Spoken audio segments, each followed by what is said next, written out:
What do you mostly hear the challenges that moms face raising kids in a country like Canada? I think that there are obviously a lot of challenges, especially because we are dealing with new immigrants. So leaving your country and then coming here is in itself a very difficult situation to experience.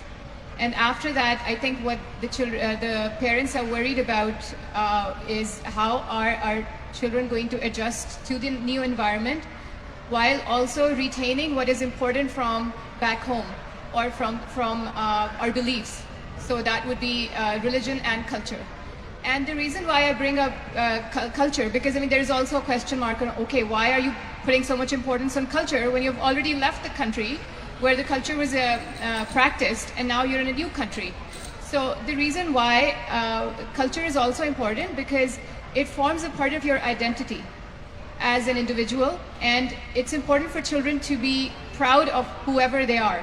So yes, they are Canadians because you've brought them into this country, but they should also identify with your home country where you came from and be proud of that heritage too. That is the heritage that they're going to bring.